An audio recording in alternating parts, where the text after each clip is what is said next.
ডুবে যাচ্ছিল মাইক্রোবাস। কোলে থাকা ৬ মাসের শিশু সন্তানকে নিয়ে অসহায় মা কি করবেন কিছুই বুঝে উঠতে পারছিলেন না।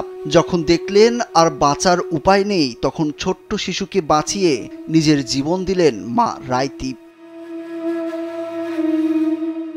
মৃত্যুর মুখ থেকে ফিরে আসা ৬ মাস বয়সী সাবরিন বাবার কোলে অপলক দৃষ্টিতে তাকিয়ে আছে। তার মা আর যে পৃথিবীতে নেই সেই বিষয়টিও বোধগম্য নয় ছোট্ট সাবরিনের। মেয়েকে নিয়ে বউ ভাতের অনুষ্ঠানে যোগ দিতে গিয়ে না ফেরার দেশে পাড়ি দিয়েছেন তার মা রাইতি।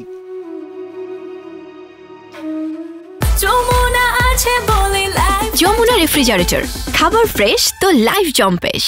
ছোট্ট সাবরিনের বাবা সোহেল খান জানান, সাবরিনের মা রাইতি সহ তাদের আত্মীয় স্বজনদের ১৬ জন একটি মাইক্রোবাসে ছিলেন। সেতু ভেঙে মাইক্রোবাসটি যখন খালে ডুবে যাচ্ছিল, রাইতি তখন কোল থেকে সাবরিনকে কচুরিপানার মধ্যে ফেলে দেন। পেছনের একটি অটোতে সোহেল সহ ২ আত্মীয় ছিলেন, তারাও পানিতে ডুবে যাচ্ছিলেন। সোহেল কোনোভাবে সাঁতরিয়ে উপরে উঠে আসতেই কচুরিপানার উপর দেখতে পান সাবরিনকে। সঙ্গে সঙ্গে নিজের সন্তানকে উদ্ধার করেন তিনি। মৃত্যুর মুখ থেকে বেঁচে ফেরা অন্যরা জানান, ছোট্ট সাবরিন কচুরিপানার উপর পড়েছিল।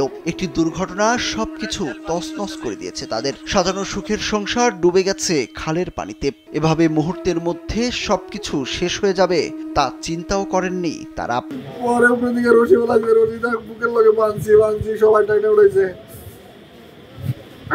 আরেকজন উঠাইছি, ৯টা মানুষ উঠাইছি। আমি সামনে সিটে ছিলাম, আমার কোলে বাইক না ছিল। ড্রাইভার যখন গুতাগুতি করে খুলছে বাইকটা ওর কাছে দিয়ে দিচ্ছি, ও কুচির পানার উপর রাখছে। দিশা আমার কাছে সাইফারে দিছে, সাইফার টাইনে বাড়ি করছি, ড্রাইভার কাছে দিছি। এদিকে অন্য গেট খুলছি, আমি ঘুষিতে গ্লাস ভাঙছি, কেন্দ্র দেখবার ভাঙছি। পরে ওই দরজা খুলে দিছি, পরে দিশা বেরিয়েছে, সুমা বেরিয়েছে, সুমার বাচ্চারা বেরিয়েছে, সোহেলের বাচ্চারা বেরিয়েছে, রাইডি বেরিয়ে পারে নাই। এই কয়েকজনে আমরা বেরিয়েছি, আর কেউ বেরোতে পারে না। পরের গাড়ি একবার নিচে গেছে। এর আগে গত শনিবার বরগুনার আমতলী উপজেলায় বোনের মেয়ে হুমায়রা আক্তারের বিয়ের অনুষ্ঠানে অংশ নিতে যাচ্ছিলেন ব্যাংক কর্মকর্তা আবুল কালাম আজাদ। ওই দিন দুপুরের দিকে আমতলী উপজেলার হলদিয়া ইউনিয়নের ঝুঁকিপূর্ণ ব্রিজ দিয়ে তাদের মাইক্রোবাস ও একটি অটোরিকশা পার হওয়ার সময় ব্রিজ ভেঙে দুটোই খালে পড়ে যায়। এ সময় অটোরিকশার যাত্রীরা বের হয়ে এলেও মাইক্রোবাসের কয়েকজন যাত্রী বের হতে পারেনি।